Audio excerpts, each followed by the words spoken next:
Single ka ba ngayon?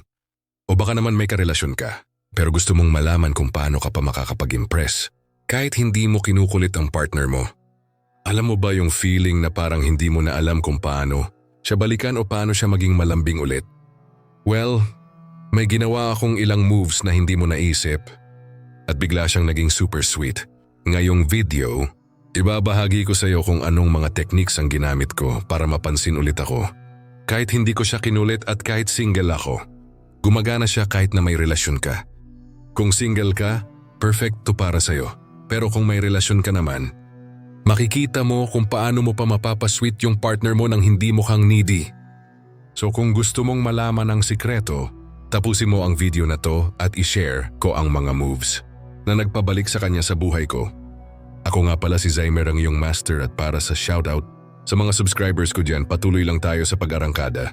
Dahil tayo ang new generation, alpha male, kaya naririto ang mga technique na dapat nating i-apply upang makontrol. Natin ang babae, narito ang mga techniques na dapat mong malaman. Psychological trigger. Pinafeel ko sa kanya na may nawawala. Hindi ako nagpaalam. Wala akong sinabi. Basta isang araw, tumigil ako sa pagiging available. Dati ako yung laging andiyan. Kahit anong oras may sagot ako. Kahit anong tanong, may effort ako. Pero habang tumatagal parang nasanay siya. Hindi na niya napapansin yung presence ko. So tinigil ko. Hindi para magpa-importante, kundi para makita kung may epekto pa ba ako sa kanya. Minsan kasi, hindi mo kailangan makipag-away o magpaliwanag. Kailangan mo lang mawala. So yun ang ginawa ko. Tahimik, simple, wala akong explanation. Pero dun niya ako hinanap.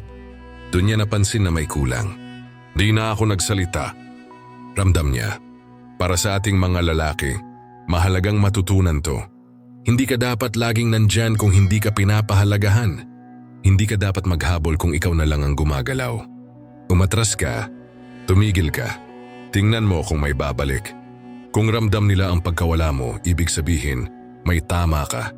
Kung hindi nila napansin, mas okay na wala ka na. Hindi ito about ego. Ito ay tungkol sa self-respect. Ipa-feel mo kung anong nawawala. Hindi para saktan sila, kundi para maalala nila kung anong meron ka na minsan nilang sinayang. Tahimik kang nawala. Pero sa isip nila, ingay ka pa rin. Shift ng energy. Bigla akong naging chill at hindi needy. Nung dati, laging ako yung unang mag-reach out. Laging may effort, laging may message, laging nag-i-initiate. Pero dumating yung time na napagod ako. Hindi dahil hindi ko siya gusto, kundi dahil wala ng balance.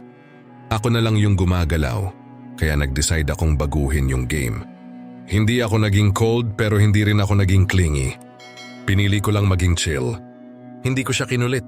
Hindi ko siya sinabihan kung paano ko siya namimiss o kung gaano ko siya kailangan. Tahimik lang pero ang lakas ng impact. Doon siya nagsimula magtaka. Dati alam niya na andyan lang ako. Pero ngayon, wala na akong pressure. Bakit parang okay siya kahit wala ako?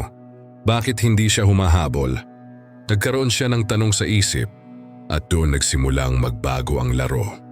Kasi nung tumigil ako, doon niya na lamang may value pala ang presensya ko. Minsan, hindi mo kailangang magpakita ng sobrang attachment para mapansin. Kailangan mo lang ng space para makita nila na kaya mong mag-move on ng hindi kinakailangan lagi silang andyan. Kapag hindi mo siya kinukulit, doon niya mararamdaman yung pagbabago. Doon magsisimula yung curiosity, yung lambing. Dahil pag hindi mo siya tinulungan, siya na mismo ang magsasabi na okay lang ba siya.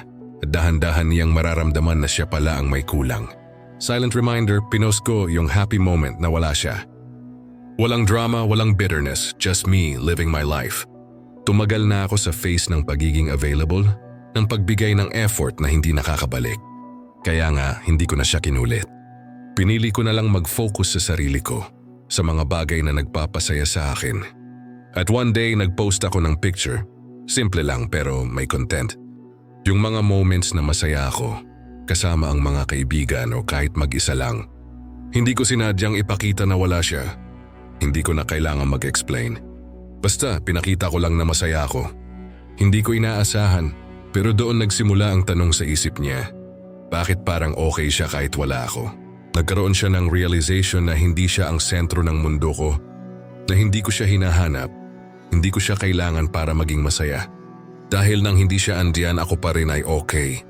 Walang drama, walang hinanakit, pero sapat na para mapaisip siya. Masaya siya kahit hindi ako kasama. Dahil minsan, kailangan mong iparamdam sa kanila na kaya mong mag-enjoy ng buhay. Kahit wala sila. Minsan yung simpleng pagpapakita na masaya ka, nang walang anumang pang-aasar, yun, na mismo ang nagiging silent. Reminder sa kanila ng halaga mo. Dahil sa huli, kapag hindi mo sila hinabol, sila ang maghahanap sa'yo.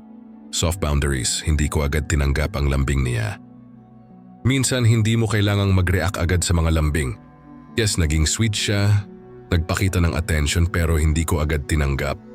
Hindi ko agad binigay kung ano yung gusto niyang makita. Hindi dahil wala akong pake kundi dahil gusto kong ipakita na may standards ako. Minsan, may mga pagkakataon na parang gusto mong sagutin agad ang mga pahayag. Pero kung binigay ko agad, baka mawalan ng challenge. So pinili kong hindi agad mag-react. Tinimbang ko muna kung totoo ba o dahil lang sa atensyon. Nung nakita niyang hindi ko agad siya sinuklian, doon siya nag-isip. Bakit parang hindi ko siya pinansin? Bakit hindi ko siya tinanggap agad? Hindi siya sanay na hindi ako agad nagbibigay ng atensyon. Doon nagsimula ang shift. Mas lalo siyang naging malambing, mas naging sweet. Bakit? Kasi nakita niyang hindi basta-basta yung halaga ko. Pinakita ko na hindi ko ibibigay ang sarili ko ng basta-basta. At sa halip na magtampo, mas lalo siyang naintriga. Minsan, ang soft boundary ang pinakamalakas na seduction. Hindi mo kailangang magpa-cute o magpakita ng sobrang interes agad. Pinapakita mo lang na may respect ka sa sarili mo. At kapag ginawa mo yon, mas lalo silang maghahanap ng pagkakataon para mapansin ka. Consistency ng mystery. Di ko sinabi kung anong nagbago sa akin. Hindi ko sinabi kung anong nagbago sa akin. Hindi ko inexplain kung bakit ako nag-shift. Bakit hindi ako tulad ng dati. Pinanatili ko siyang curious. Minsan ang pinaka-strong na move mo ay hindi pagsabi ng lahat ng detalye. Hindi ko kailangan magpaliwanag kung bakit ako naging mas tahimik o bakit hindi ko siya hinahabol tulad ng dati. Ang ginawa ko, hinayaan ko siyang magtaka. Nung hindi ko sinasabi kung anong nangyari, dun siya naging interesado. Bakit ako nagiba? Bakit hindi ko siya kinukulit? Hindi ko siya binigyan ng sagot, kaya siya mismo ang nag-e-effort para malaman kung ano ang nangyari. Yung simplicity ng silence ko, yun na mismo ang nag-trigger sa kanya para magtangkang magbabalik. Hindi ko siya kailangan pilitin. Hindi ko siya kailangan magtanong o magpakita ng sobrang effort. Pinanatili ko lang ang mystery. At sa huli, siya ang mas naghanap. Kasi minsan, yung hindi mo sinasabi, yun ang pinakamalakas na weapon. Ang curiosity, yun ang pinakamalakas na trigger. Kapag ang tao hindi alam kung ano ang nangyayari, doon siya magsisimulang mag-effort, magtanong, at maghanap ng sagot. Reinforcement through absence, binitiwan ko yung dating ako. Dati laging andyan ako. Laging available, laging nakikipagkulitan. Kung kailangan niya, nandyan ako. Pero dumating yung time na na-realize ko, hindi na ako yung priority. So binitiwan ko yung dating ako. Hindi ako totally nawala pero nagbago ako. Hindi na ako laging naghahanap ng chance para makipag-chat o magparamdam. Nung hindi ko na siya kinulit, doon ko napansin ang epekto. Hindi siya sanay na hindi ko siya pinapansin ng ganun. Na-realize niya hindi ako laging andyan, hindi ako laging available. Inisip niya, bakit biglang ganito? Hindi ko siya iniwan ng tuluyan, pero binitiwan ko lang yung pagiging laging nandyan. Hindi ko siya kinuntak, hindi ko siya ginulo. Pinilit ko lang mag-focus sa mga bagay ko. Hindi para saktan siya, kundi para ipakita na may buhay ako bukod sa kanya. Doon nagsimula siyang magtaka. Bakit parang ako na lang yung naghahanap? Bakit siya parang okay lang kahit hindi ako andyan? At sa halip na ako ang iniwan, siya na ang naghanap. Siya na ang naghabol. Kasi minsan, yung pagkakaroon ng space, yun mismo ang nagpaparamdam ng halaga. Kapag binigyan mo siya ng room to miss you, doon siya magsisimulang magtangkang maging present. Reinforcement through absence. Hindi mo kailangang maghabol. Hindi mo kailangang makipagsiksikan. Minsan kailangan lang alisin ang sarili mo para makita nila kung gaano ka kahalaga. Ginamit ko ang reverse vulnerability technique. Hindi ako umiyak, hindi ako nagdrama. Hindi ko siya kinulit para magpaliwanag. Hindi ko indemand ang atensyon niya. Ang sinabi ko lang, Hindi ko na lang siguro ipipilit kung ayaw mo rin. Tahimik lang pero matapang. Walang galit, walang hinanakit pero may malinaw na mensahe. Hindi ko kailangan magpakita ng sobrang emosyon para iparamdam ang pagkabigo o sakit. Basta sinabi ko lang na kung ayaw niya, okay lang. Hindi ko na ipipilit. At dun siya natakot. Kasi nakita niya na hindi ako desperate. Hindi ko siya ginwilty, hindi ko siya sinabihan ng kung anong mga expectations ko. Tahimik lang akong nag-stand firm. And sa halip na magalit o magtakip ng kung anong pride, siya na mismo ang naging sweet ulit. Minsan, yung reverse vulnerability ang pinakamalakas na move. Hindi mo kailangang magmakaawa o magpakita ng sobrang pangangailangan. Ang pagpapakita ng hindi pagka-desperate, ang pagpapakita na okay ka kahit wala siya, yun ang nagpapalapit sa kanya. Kasi pag nakita niyang hindi mo siya kailangan, siya na mismo ang maghahanap ng dahilan para mag-effort para mapansin ka. Pinakita ko yung side ko na hindi niya kilala. Naglabas ako ng bagong hobby, bagong itsura, o bagong mindset. Hindi dramatic, subtle lang. Hindi ko siya tinanong, pansin mo ba ako? Hindi ko siya in front of her sinabihan na may nagbago. Basta ginawa ko lang yun for myself.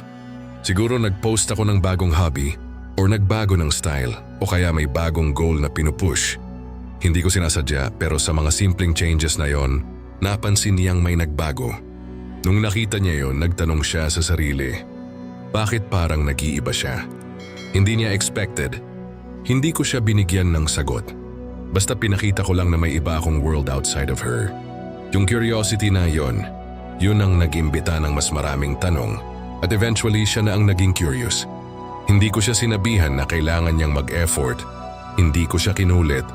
Pinakita ko lang na may bago akong mga ginagawa, mga bagay na hindi niya alam. At yun mismo ginawa siyang interesado. Yung curiosity na yun na mismo ang nagiging gateway sa lambing niya. Kasi pag hindi mo siya binigyan ng lahat ng sagot, doon magsisimulang maghunting. Dahan-dahan niyang mararamdaman na hindi mo na siya kailangan. Minsan ang malupit na move ay yung pagpapakita ng ibang side mo na hindi niya nakita dati. At yun mismo ang magbubukas ng pagkakataon para siya na ang magtanong kung anong nangyari. So ayon, kung single ka man o may relasyon, ang mga techniques na to ay effective pa rin. Remember, hindi mo kailangang maging desperate o clingy para mapansin. Ang key is to create that emotional distance, let them feel the loss, and make them realize your worth. At kung may natutunan ka sa video na to, huwag kalimutang i-like, mag-comment kung may mga experience ka din, at i-share ito sa mga kaibigan mong kailangan ng tips sa love life nila. Bangan mo pa ang mga susunod na videos kung marami pa akong ipapakita. Kung paano mo pa mapapabuti ang love game mo. Don't forget to subscribe and I'll see you next time. Stay chill, stay confident, and stay in control.